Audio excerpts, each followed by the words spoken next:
Добре, богиня на съдбата. Току-що беше предложено решение. 16 от рафинериите на Sunlands да спрат да работят.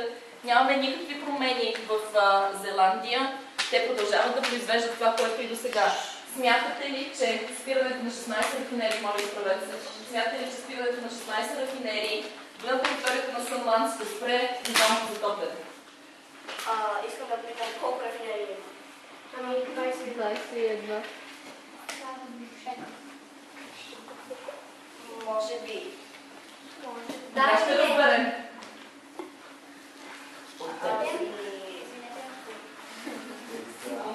Кажи малко. Кога ще разберем? Когато и Зеландия направи своето решение. Тоест смятате, че само промяна в поведението на Sunlands няма да е достатъчно, трябва да имаме промяна и в поведението на Зеландия. Да. Тоест на този етап, съжалявам, но на този етап не мога да обявя, че тази криза е разрешена. На този етап имаме частични действия в тази посока и имаме шанс да я разрешим. Така може да продължим господин министър-председател. Продажбата на нефт между Натура и Sunlands. Така, и какво е разрешението на кризата? Че е спряна в продажбата на нефт. Спряна е продажбата на нефт. Това ли е решението? Да, Бихте ли се представили и казали какво се случи с тази криза?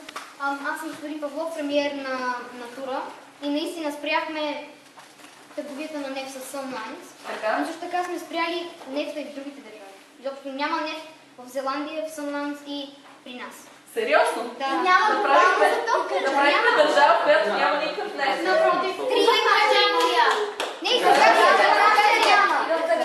Казаци. Имаме ли договор с Да, имаме. всяка една държава е резервяла за производството си на нефт. Намерих този подход. Аз съм господин Вендев от ООН и намерих този договор, но в самия договор се казва, че спира производството на страните Натура, Зеландия, Sunlands и Качазия. В случая няма въобще... Ние никога не сме имали. Няма как да го спрем, той няма нещо. Така и се казва, че Натура ще дадат Нямаме. вятърни мерки. Не сме хвърляли на Може ли докато говори човек? Щом спрете нефта, се махате един от най-големите преходи в... Възможно най-големия преход в това. Ама Да. няма да си ли ние ще им дадем други неща за енергия, като... Да. И ние си нямаме нефт. Аз мисля, че те работят по въпроса да сметнат какви количества енергия ще им трябва сега, след като спрат цялото си енергопроизводство, защото вие реално цялата ви енергия е само на петрол, нали така?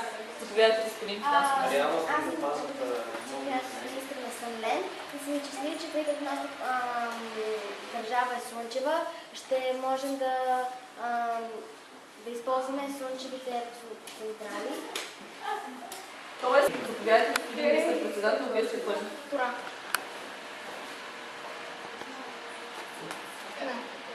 Не се получи.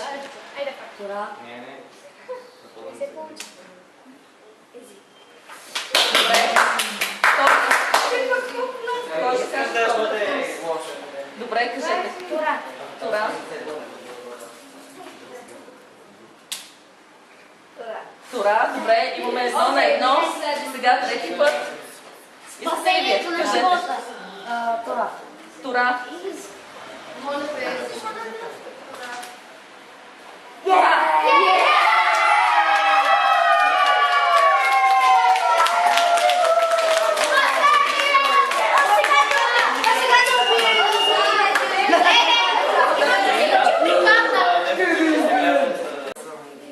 Президент Велинов на търговията с оръжие и предлага подкрепата си на Саботьов в случай, че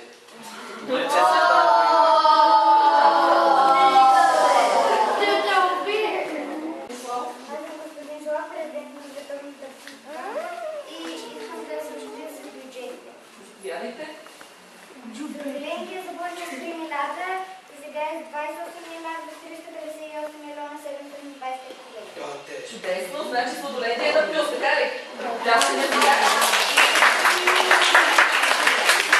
Добре. По-нататък. Така. Sunlands започна 757 милиарда, 830 милиона и 500 хиляди. Тоест, там сме на път, така ли? Така.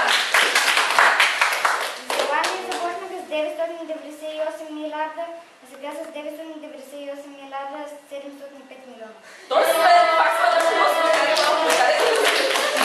Добре. И Натура започна с 493 милиарда, сега с 495 милиарда, 387 милиона, 850 хиляди. Тоест, искате да кажете, че сте направили одит на всички държави и в момента те ще са на плюс, така? Всички държави са на плюс. Изключително сме ви благодарни, господин президент. Аз съм министър на околната среда. Моля да се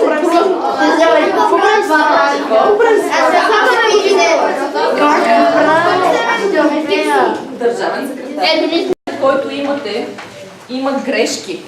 Оказва се, че има грешки в него и вие трябва да сте внимателни да си отбелязвате, така че вземете си химикалки и бъдете готови да следите внимателно текста, за да може, ако има грешка, да си коригирате текста и да имате правилната версия. Ще чета бързо, няма да спирам, така че няма да изчакам всеки път, но ако имате въпрос, вдигате ръка и ще прекъсваме за въпроси.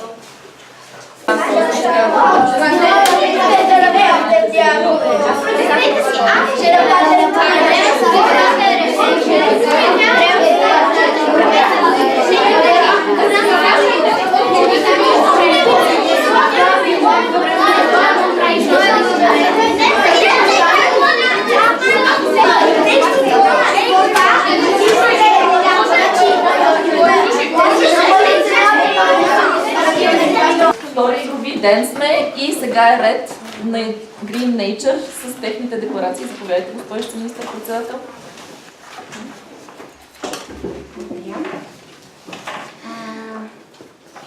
Аз съм Дали Лейбо, министър-председател на Green Nature и това е моят ден. И това са нашите декларации. Ние подписахме договор с Аватар, в който ние сме съгласни, министър на отбраната, да донесе застрашените животни от Аватар до нашата страна. И тук в замяна.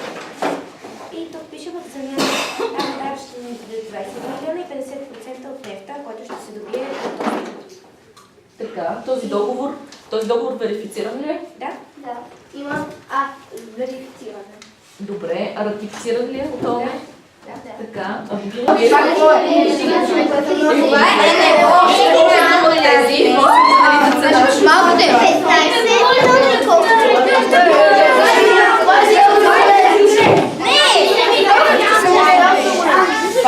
Добре, чудесно.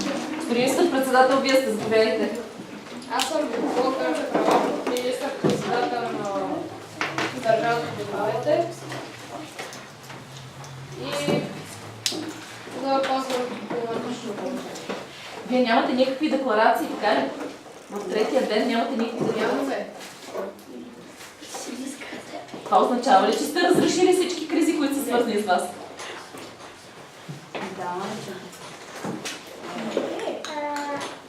Просто всички разговаряха с...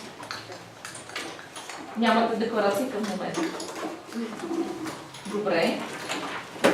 Някой нещо иска ли да каже?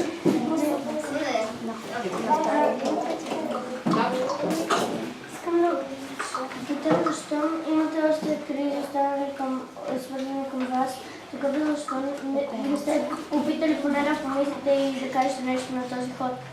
Защото да пропускате ход в третия игрови ден, след като всички знаем, че не ни остава много време, няма да е много резултат.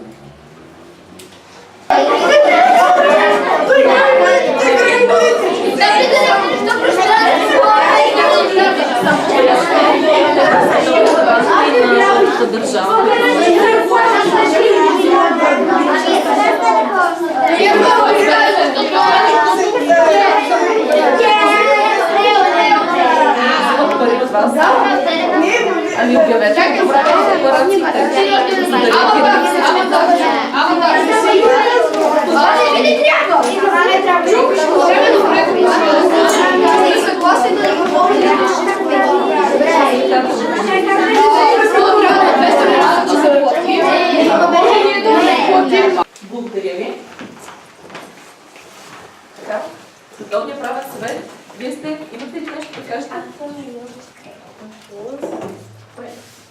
на Съдебния правен съвет и искам да авторизирам вице-президента госпожа Анна Милева.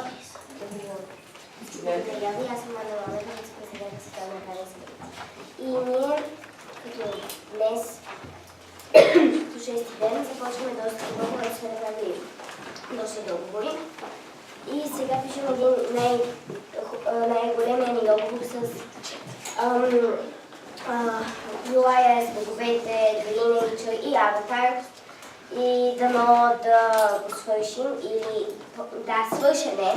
Ние сме го верифицирали, но трябва само не да го верифицираме. За какво е този договор? Може ли да ни кажете? Или е тайна? Тайна е още. За какво е?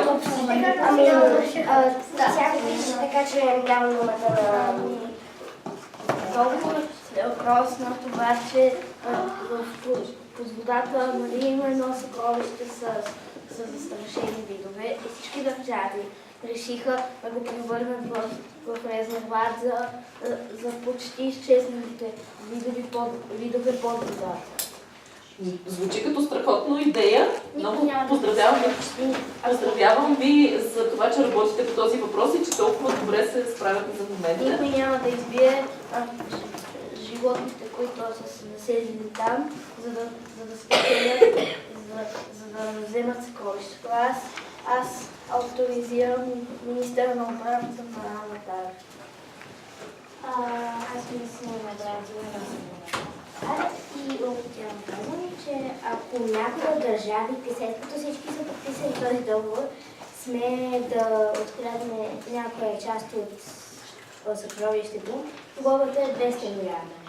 200 милиарда? Добре. Сериозно? Добре.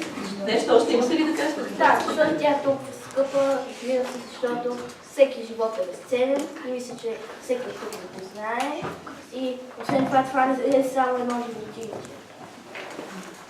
Чудесно. Поздравления. Когато